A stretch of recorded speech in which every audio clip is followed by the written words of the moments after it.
¿Alguna vez te has puesto a pensar que la pregunta más importante de tu vida no es en qué crees ni qué sabes, sino simplemente qué quieres?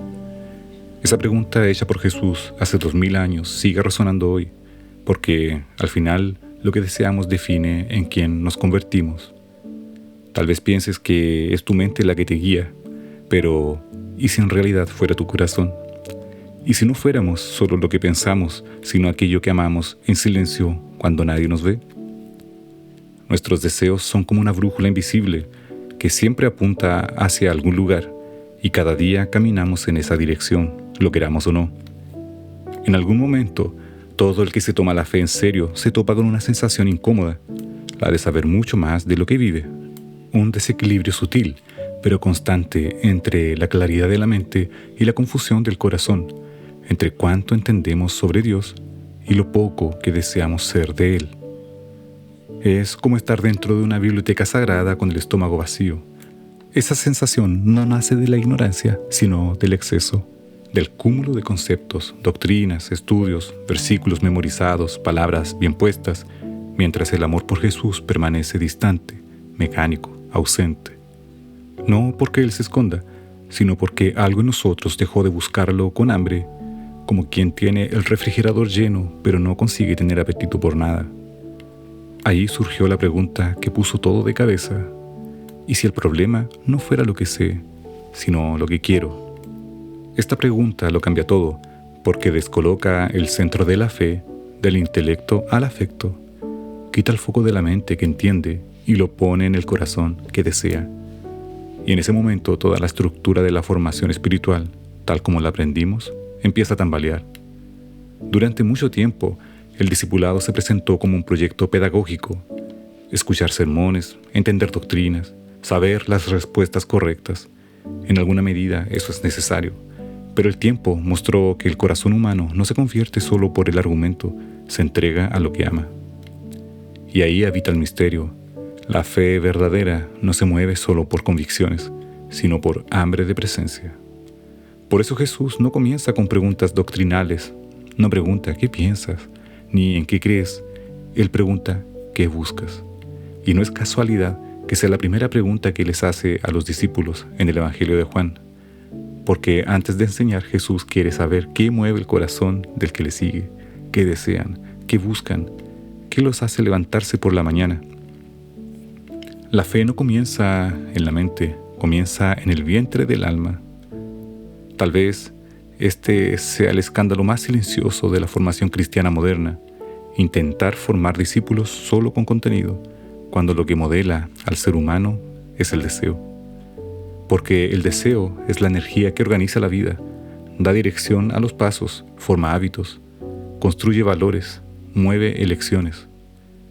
En última instancia, eso define quiénes somos, lo que deseamos por encima de todo. La tradición cristiana siempre habló de esto. Agustín decía que el corazón humano solo encuentra descanso cuando reposa en Dios.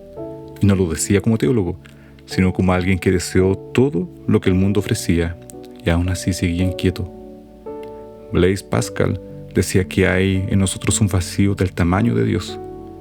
David Foster Wallace, un escritor nada religioso, afirmó en un discurso que no existe el ateísmo. Todo el mundo adora algo. Él no sabía cuán cierto era. Aquí está la clave. Toda búsqueda espiritual es, en la raíz, una disputa por el amor.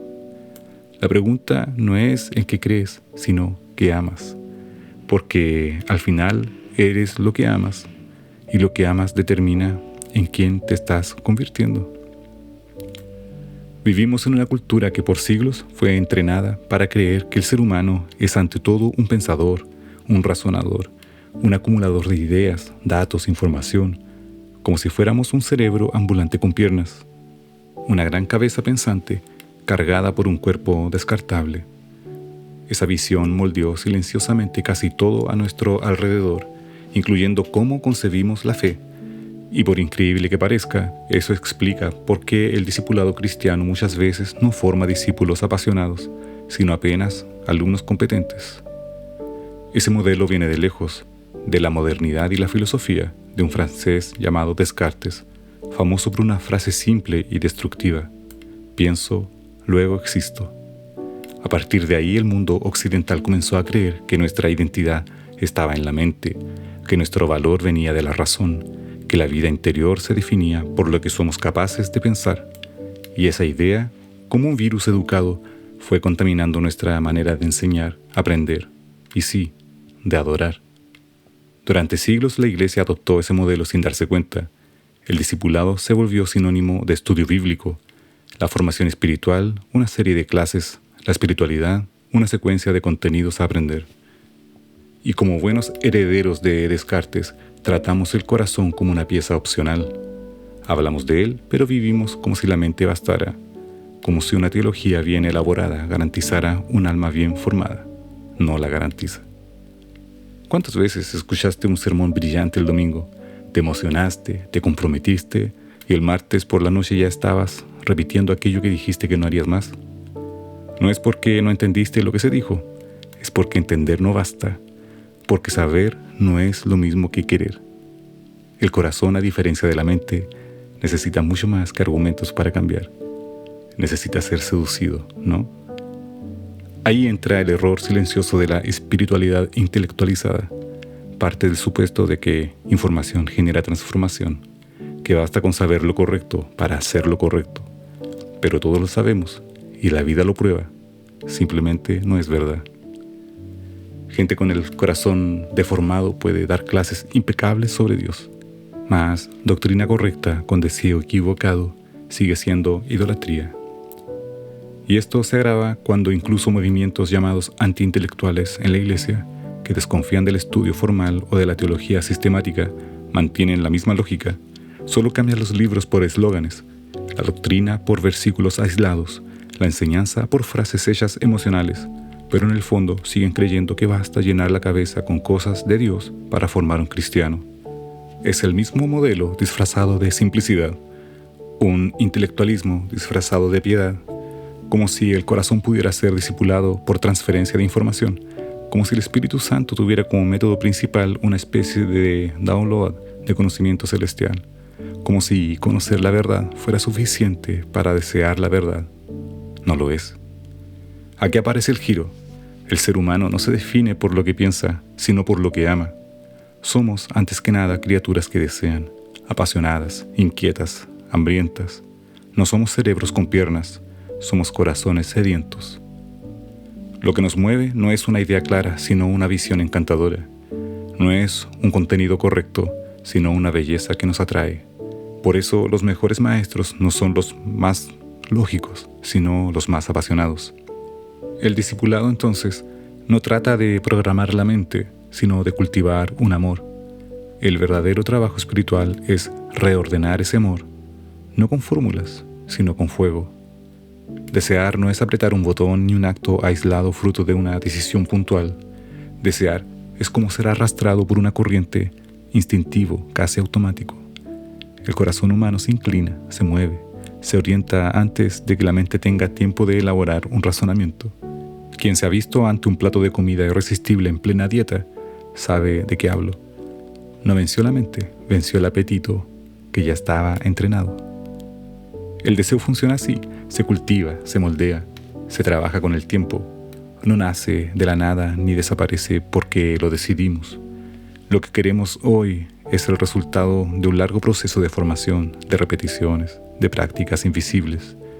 Por eso es más justo decir que el deseo es un hábito, y no cualquier hábito, sino el más profundo de todos, el que decide el rumbo de la vida. Piensa en cómo alguien aprende a tocar el piano. Al inicio, cada tecla exige atención, esfuerzo, concentración, pero con la práctica, los dedos pasan a saber el camino solos. El cuerpo guarda una memoria que dispensa el razonamiento. El corazón funciona igual. Con el tiempo, empieza a desear ciertas cosas de forma natural, casi inconsciente. El amor se vuelve reflejo, el querer instinto.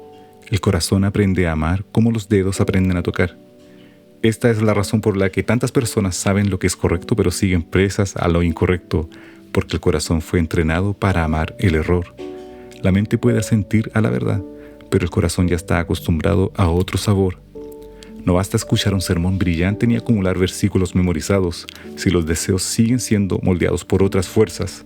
La mente aplaude, pero el cuerpo insiste en volver a donde el amor está habituado a descansar. Ese es el punto ciego de mucho de nuestro discipulado.